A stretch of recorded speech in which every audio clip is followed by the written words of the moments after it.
Nous voici déjà à la 5e vidéo de cette série.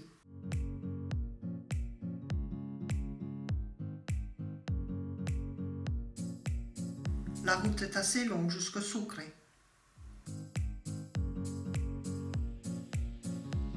L'entreprise Ferroviaria Andina est une société qui exploite 2276 km de lignes ferroviaires dans l'altiplano bolivien. Plusieurs itinéraires sont utilisés exclusivement pour le transport de marchandises, notamment pour l'extraction du minerai des mines. Cela comprend principalement la route de Rio Mulato à Potosí. Avant d'arriver à destination, nous repassons à Potosí que nous avions déjà visité l'an dernier. Elle se situe à 4070 mètres d'altitude, ce qui en fait une des villes les plus hautes du monde.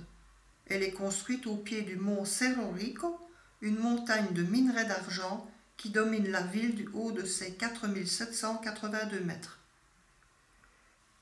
Les mines de Potosí font partie de ces lieux qui marquent à vie les visiteurs. Au XVIe siècle, les Espagnols envahissent le Nouveau Monde, espérant trouver l'Eldorado.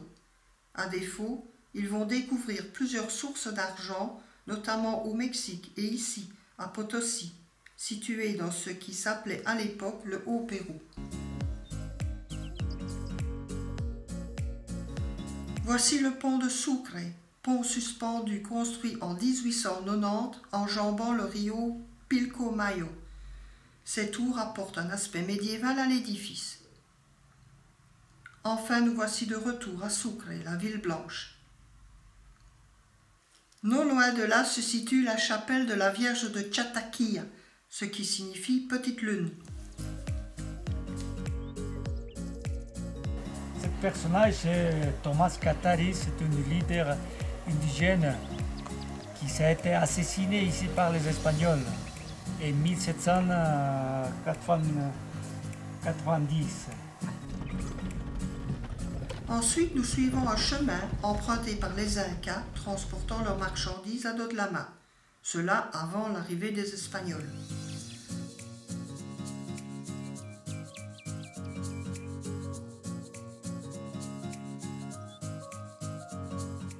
Nous ne sommes qu'à 3700 mètres d'altitude et pourtant le souffle est court. Le paysage, quant à lui, est de toute beauté, tout en descente vers le site de Incamachay.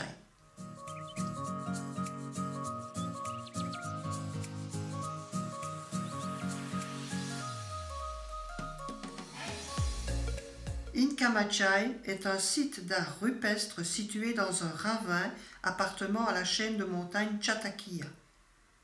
Les peintures sont anthropomorphes, stylisées, géométriques ou zoomorphes. En raison de l'importance de ces peintures, Incamachay a été déclaré monument national.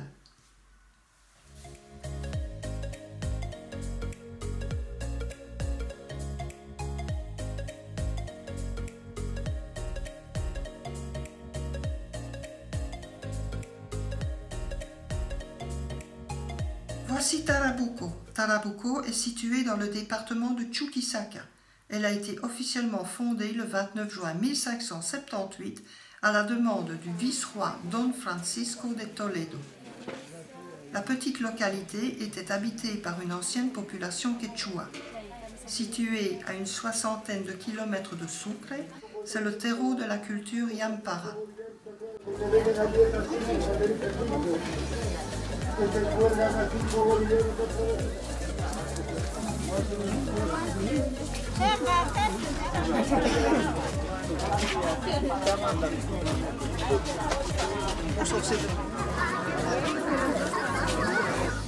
Tous les dimanches, le marché traditionnel a lieu au centre de la ville.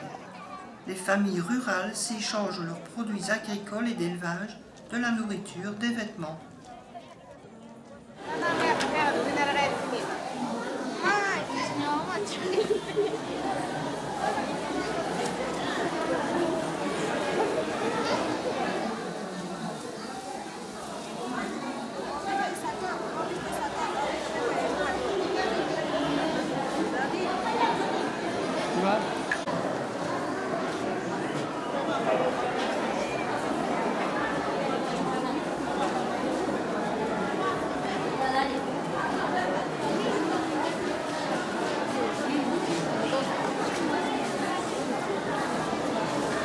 pas la chance hein, de voir le troc. Oui.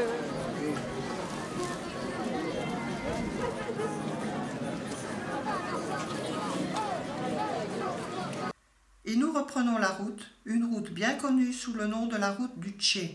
Notre objectif, La Higuera, village où s'est terminée de façon tragique la vie de Che Guevara. Envie de me suivre? Allez, on y va, vamos!